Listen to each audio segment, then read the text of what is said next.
Aujourd'hui, partageons la parole de Dieu sur le sujet « Le Christ Ansangon et les prophéties ». Que disent la Bible et les prophètes concernant le Christ Ansangon? Prenons le temps de voir comment les prophètes ont témoigné du Christ Ansangon, qui a rétabli toutes les vérités de la Nouvelle Alliance qui avaient été détruites, qui a vécu sur la terre et est monté au ciel, selon les prophéties.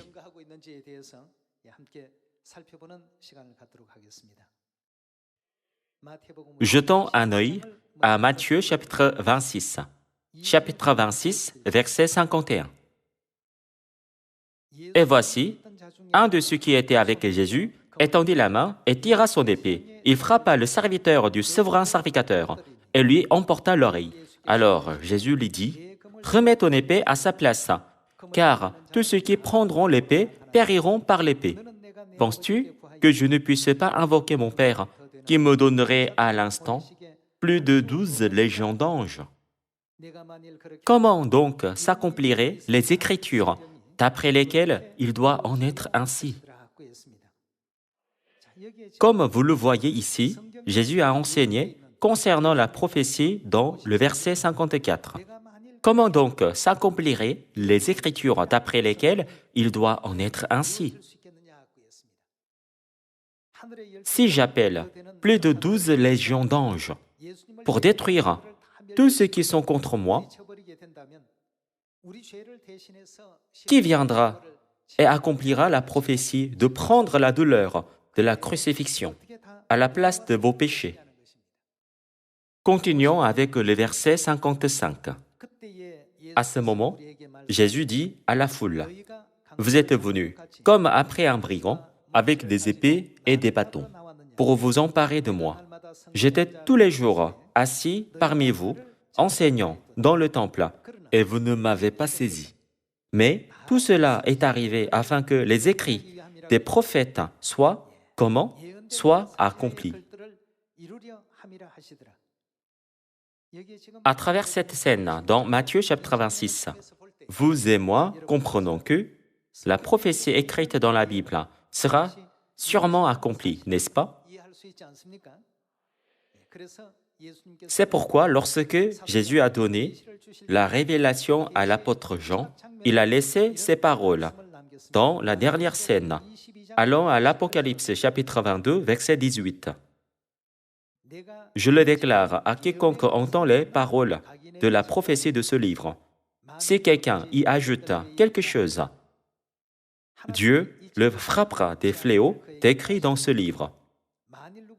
Et si quelqu'un retranche quelque chose des paroles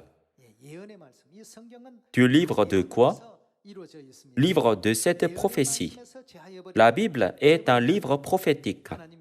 Dieu retranchera sa part de l'arbre de la vie et de la ville sainte décrit dans ce livre. Il est dit que personne ne peut jamais ajouter ou retrancher quelque chose des paroles de prophétie qui sont écrites dans la Bible.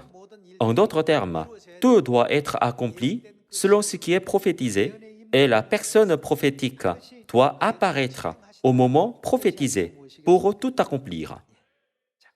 Alors, aujourd'hui, confirmons par la Bible que notre Père Christ Ansangon a vécu selon les prophéties.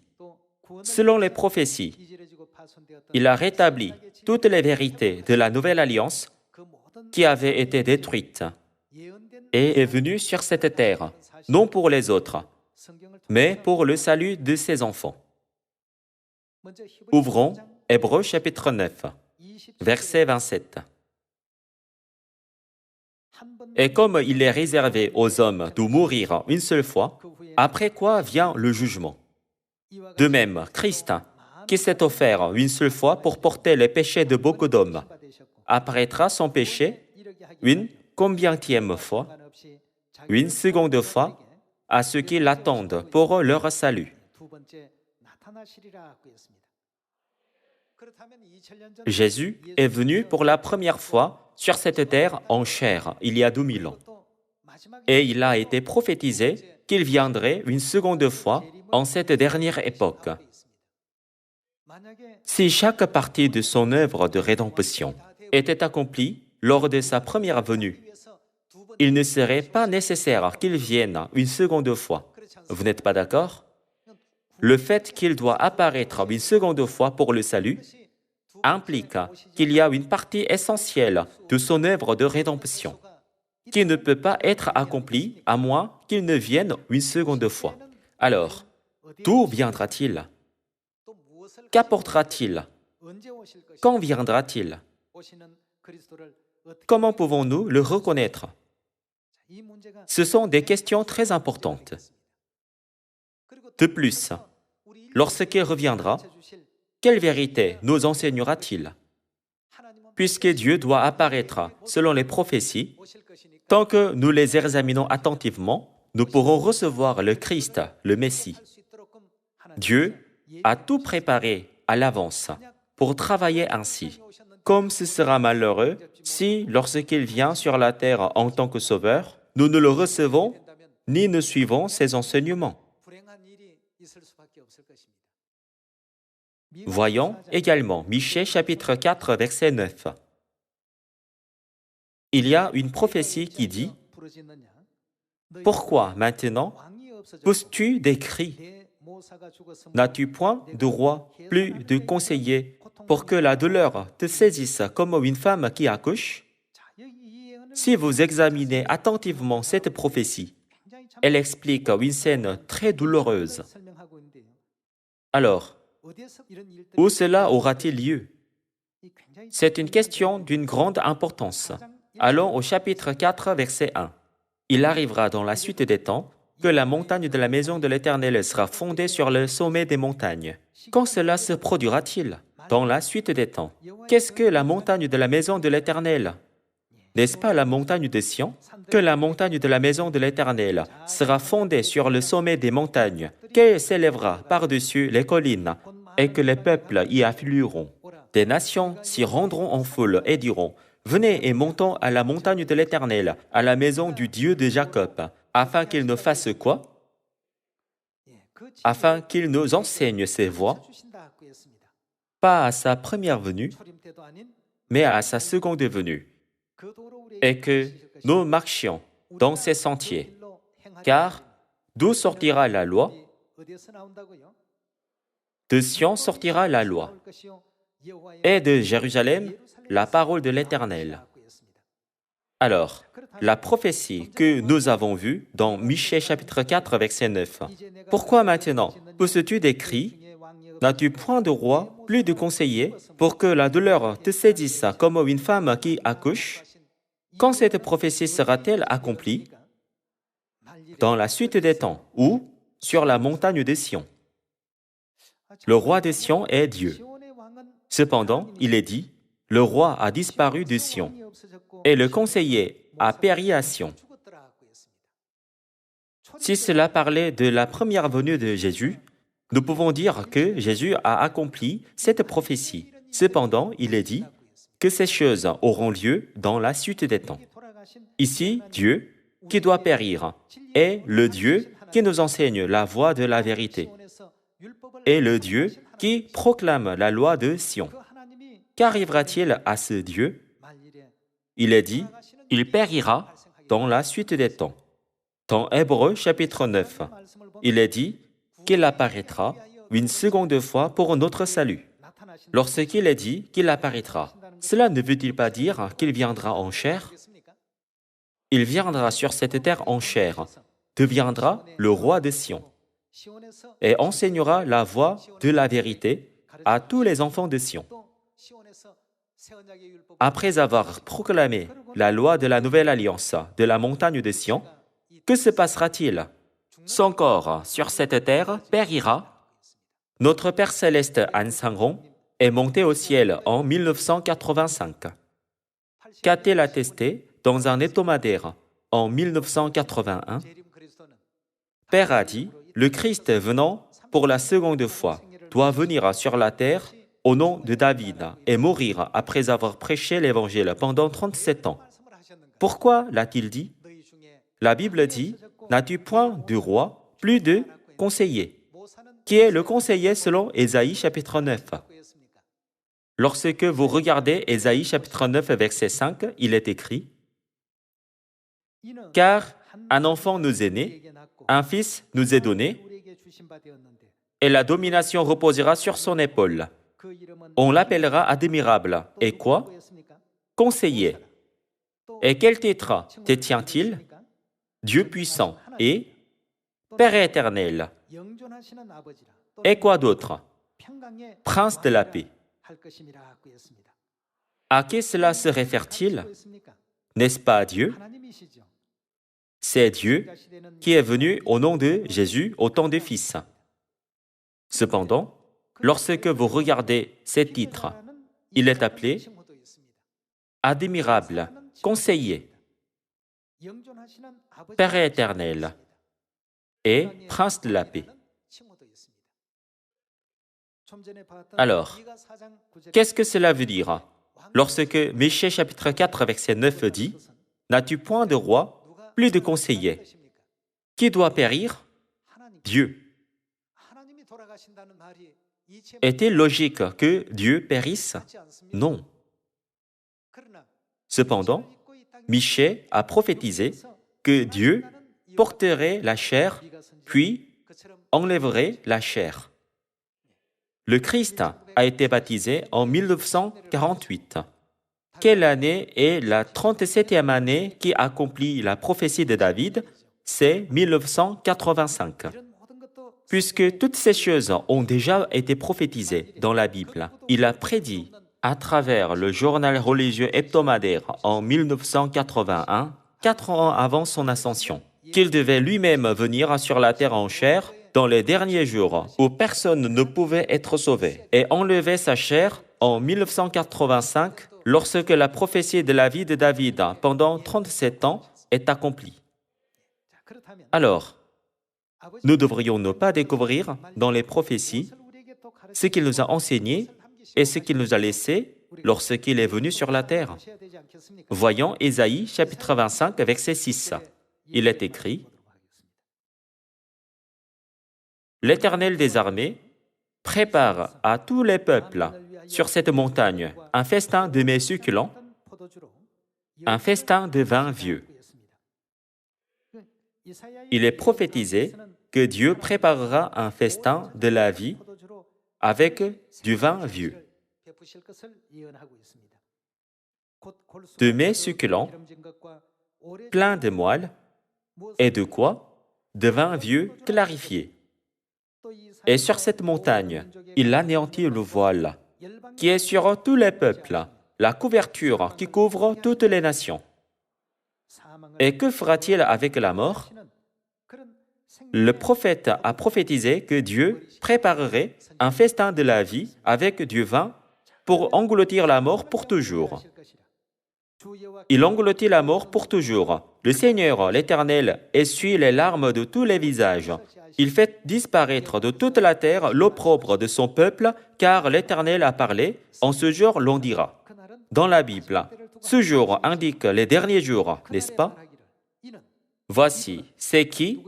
C'est notre Dieu, en qui nous avons confiance. Et c'est lui qui nous sauve. C'est l'Éternel, en qui nous avons confiance. Soyons dans l'allégresse et réjouissons-nous de son salut. Qui engloutira la mort pour toujours avec du vin vieux? Personne d'autre que notre Dieu. Alors, quel est ce vin vieux qui peut engloutir la mort pour toujours? Voyons Matthieu chapitre 26, verset 17.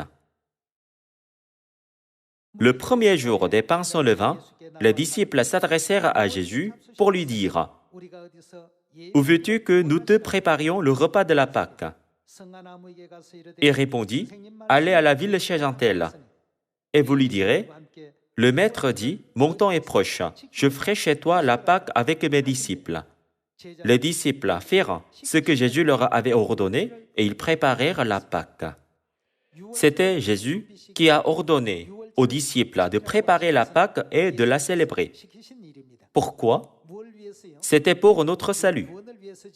Alors, Voyons quelle signification est contenue dans la Pâque. Verset 26. Pendant qu'ils mangeaient, Jésus prit du pain, et après avoir rendu grâce, il le rompit et le donna aux disciples en disant, « Prenez, mangez, ceci est mon corps. » Il prit ensuite une coupe, et après avoir rendu grâce.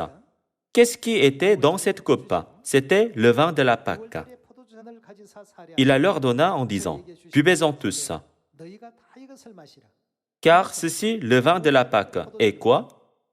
Mon sang, le sang de l'Alliance, qui est répandu pour beaucoup, pour le pardon des péchés. Certains peuvent demander, n'est-il pas dit que Dieu engloutira la mort pour toujours avec du vin vieux? Comment se fait-il que Jésus ne mentionne rien concernant la vie éternelle ici, en enseignant que le pain et le vin de la Pâque sont sa chair et son sang? Cependant, concernant le pain et le vin, qui représentent sa chair et son sang, Jésus nous a laissé ces paroles couplées dans Jean chapitre 6. Voyons Jean chapitre 6, verset 53. Jésus leur dit, « En vérité, je vous le dis, si vous ne mangez la chair du Fils de l'homme, et si vous ne buvez son sang, vous n'avez point la vie en vous-même. » Ne venons-nous pas de voir dans Matthieu chapitre 26 que le pain et le vin de la Pâque sont la chair et le sang du Fils de l'homme? Si vous ne mangez la chair du Fils de l'homme et si vous ne buvez son sang, veut dire que ceux qui ne mangent pas le pain de la Pâque et ne boivent pas le vin de la Pâque n'ont pas quoi? N'ont pas la vie. Verset 54. Celui qui mange ma chair et qui boit mon sang a quoi? A la vie éternelle, et je le ressusciterai au dernier jour. Verset 55. Car ma chair est vraiment une nourriture, et mon sang est vraiment un breuvage.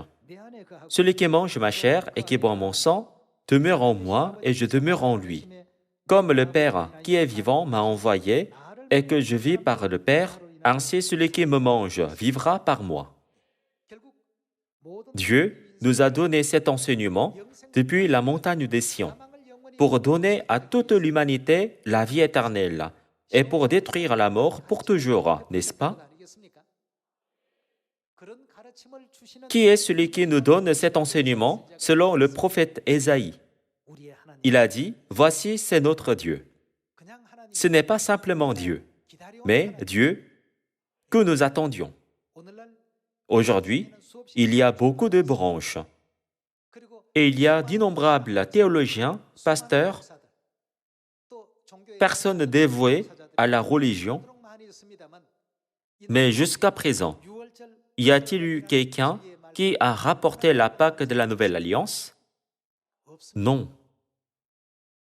Celui qui est venu sur cette terre et a reçu le baptême en 1948, selon la prophétie de David, celui qui a mené l'œuvre de l'Évangile pendant 37 ans, en enseignant la vérité éternelle de la Nouvelle Alliance aux enfants de Dieu sur la montagne de Sion, celui qui est monté au ciel selon la prophétie de Michée, chapitre 4, verset 9, ce n'était personne d'autre que notre Père Céleste An Sang-hong.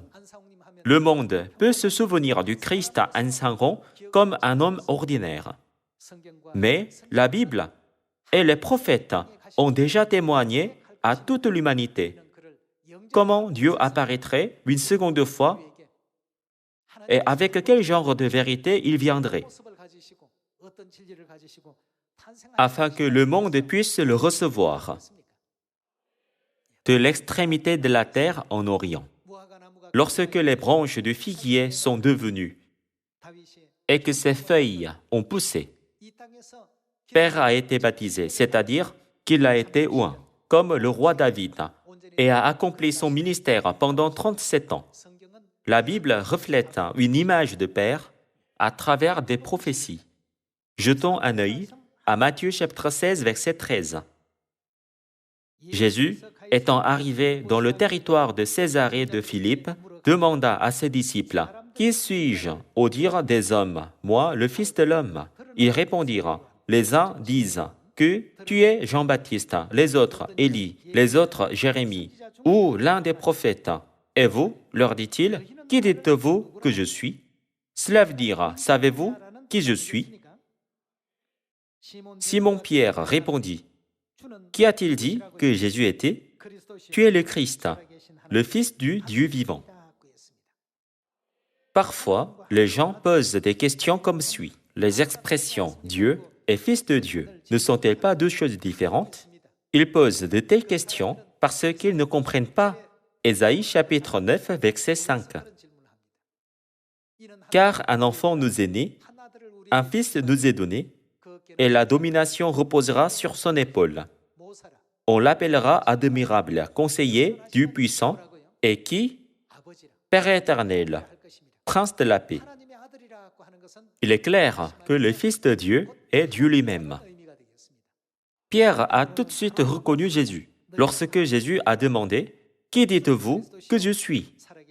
Il a répondu « Tu es le Fils de Dieu vivant », ce qui signifie « Tu es le Christ, le Dieu vivant ». En entendant cela, Jésus a accordé beaucoup de grâce sur Pierre. Allons au verset 17. Jésus, reprenant la parole, lui dit, « Tu es heureux, Simon, fils de Jonas, car ce ne sont pas la chair et le sang qui t'ont révélé cela, mais c'est mon Père qui est dans les cieux. Et moi, je te dis que tu es Pierre, et que sur ce roc je bâtirai mon église, et que les portes du séjour des morts ne prévaudront point contre elle. Je te donnerai les clés du royaume des cieux. Ce que tu lieras sur la terre sera lié dans les cieux, et ce que tu délieras sur la terre sera délié dans les cieux. » Alors, il recommanda aux disciples de ne dire à personne qu'il était le Christ. À Pierre, qui a correctement reconnu Jésus comme Dieu,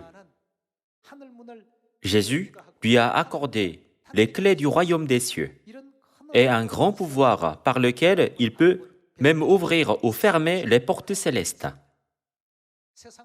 Comment Pierre a-t-il pu immédiatement reconnaître Jésus comme Dieu, tandis que le monde entier connaissait Jésus comme fils d'un charpentier ou comme fils de Joseph et de Marie? Ne pensez-vous pas qu'il doit y avoir une raison? Voyons Jean chapitre 6, verset 66. Dès ce moment, plusieurs de ses disciples se retirèrent et ils n'allèrent plus avec lui. Jésus donc dit aux 12, « Et vous, ne voulez-vous pas aussi vous en aller ?» Simon-Pierre lui répondit, « Seigneur, à qui irions-nous? Tu as les paroles de la vie éternelle. Et nous avons cru, et aussi quoi? » Il pouvait croire parce qu'il connaissait, et nous avons connu que tu es le Christ, le Saint de Dieu. Jésus leur répondit, « N'est-ce pas moi qui vous ai choisi, vous les 12 ?» Pierre a reconnu Jésus en pensant, « Il doit être Dieu parce qu'il a le pouvoir de détruire la mort pour toujours. » À travers la question de la vie éternelle, Pierre a reconnu Jésus comme Dieu et a témoigné avec confiance de Jésus, « Tu es le Christ, le Fils du Dieu vivant. » Alors, il devrait en être de même aujourd'hui. Le Dieu qui est venu à sa seconde venue est-il différent du Dieu qui est venu à sa première venue? C'est le même Dieu. Alors, comment pouvons-nous reconnaître le Christ qui vient une seconde fois? Nous devons commencer par nous focaliser sur la question de la vie éternelle. Frères et sœurs, l'enseignement dans Jean chapitre 6 n'est pas simplement une phrase écrite dans la Bible. Ici, Dieu nous a donné une sagesse très importante par laquelle nous pouvons le reconnaître. Alors, en cette époque, qui va ouvrir le vin vieux, qui a été conservé pendant 1600 ans, depuis l'an 325? La Bible dit, « Voici, c'est notre Dieu. » Cela ne peut être fait que par Dieu. Le Sauveur que nous attendons n'est personne d'autre que Dieu. Lorsqu'il apparaîtra, il apportera la vérité du vin vieux qui peut détruire la mort pour toujours. Cette vérité est la Pâque de la Nouvelle Alliance, n'est-ce pas? Qui a donné à l'humanité la vie éternelle et le salut par la Pâque de la Nouvelle Alliance?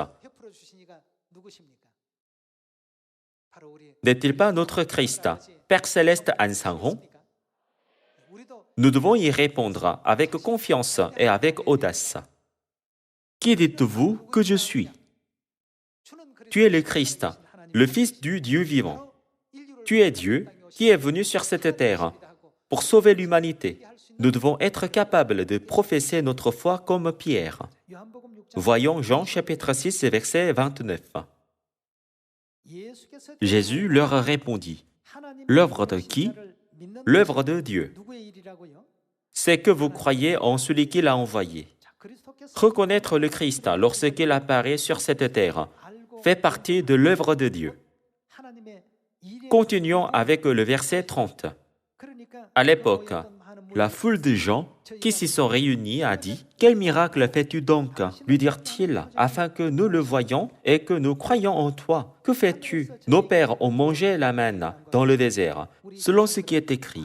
Il leur donna le pain du ciel à manger. » C'est la scène où ils ont demandé à Jésus, « Nos pères ont mangé la manne, que Dieu a miraculeusement fait pleuvoir dans le désert pendant 40 ans. Peux-tu nous montrer un signe miraculeux comme cela? » Le verset 32 dit, Jésus leur dit, « En vérité, je vous le dis, Moïse ne vous a pas donné le pain du ciel, mais mon Père vous donne le vrai pain du ciel. Car le pain de Dieu, c'est celui qui descend du ciel et qui donne quoi? Donne la vie au monde. » Ils lui dirent, « Seigneur, donne-nous toujours ce pain. » Jésus leur dit, « Je suis le pain de vie. Celui qui vient à moi n'aura jamais faim, et celui qui croit en moi n'aura jamais soif. Mais, je vous l'ai dit, vous m'avez vu, et vous croyez, vous ne croyez point. Tout ce que le Père me donne viendront à moi, et je ne mettrai pas dehors celui qui vient à moi. Car je suis descendu du ciel pour faire non ma volonté, mais la volonté de celui qui m'a envoyé. Or, la volonté de celui qui m'a envoyé, c'est que je ne perde aucun de tout ce qu'il m'a donné, mais que je les ressuscite au dernier jour. » Voyons comment il nous sauvera au dernier jour. Verset 40. La volonté de mon Père, c'est que quiconque voit le Fils et croit en lui ait la vie éternelle, et je le ressusciterai au dernier jour. Les Juifs murmuraient à son sujet parce qu'il avait dit « Je suis le pain qui est descendu du ciel ». Et il disait « N'est-ce pas là Jésus, le fils de Joseph, celui dont nous connaissons le Père et la Mère? Comment donc dit-il « Je suis descendu du ciel » Jésus leur répondit « Ne murmurez pas entre vous. Nul ne peut venir à moi si le Père qui m'a envoyé ne l'attire. Et je le ressusciterai. Quand? Au dernier jour. Il est écrit dans les prophètes. Ils seront tous enseignés de Dieu. Ainsi quiconque a entendu le Père et a reçu son enseignement vient à moi. C'est que nul n'a vu le Père, sinon celui qui vient de Dieu. Celui-là a vu le Père. En vérité, je vous le dis, celui qui croit en moi a la vie éternelle. Je suis le pain de vie. Ceux qui croient qu'il est le pain de vie et qui gardent ses commandements peuvent recevoir la vie éternelle. Vos pères ont mangé la manne dans le désert et ils sont morts. C'est ici le pain qui descend du ciel, afin que celui qui en mange ne meure point. Je suis le pain vivant qui est descendu du ciel. Si quelqu'un mange de ce pain, il fera quoi? Il vivra éternellement.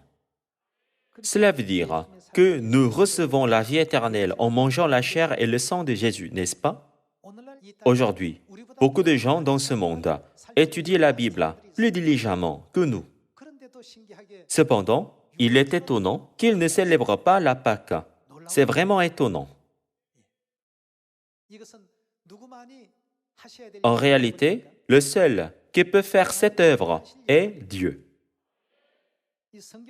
Supposons que les 66 livres de la Bible soient un scénario d'une pièce ou d'une sorte de série.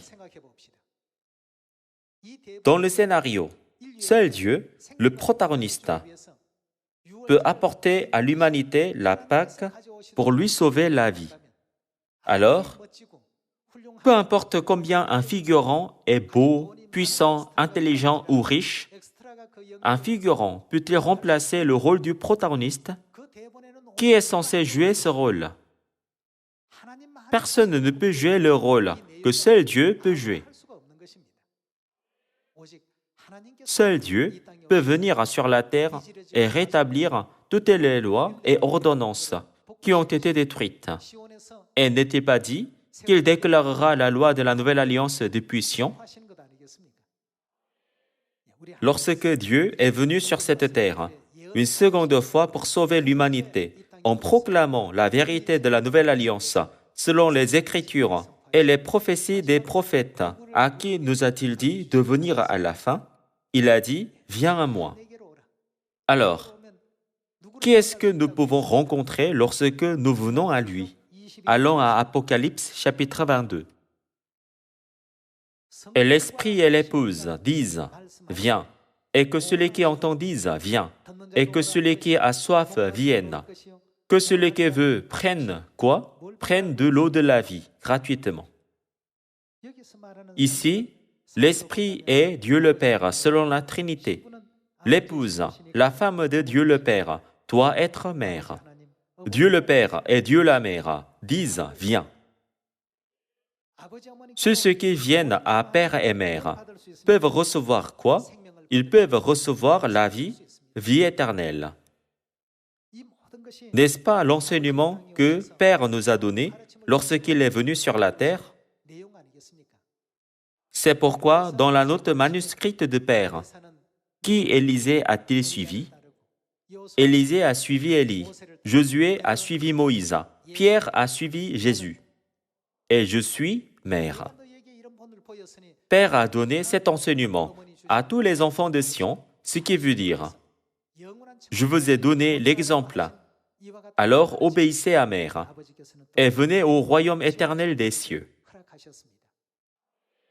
Cette année, soutenons la volonté de Père et Mère en témoignant de la vérité de la vie à tous les gens. Tous les membres de Sion, conduisons les gens à participer à la grâce du salut.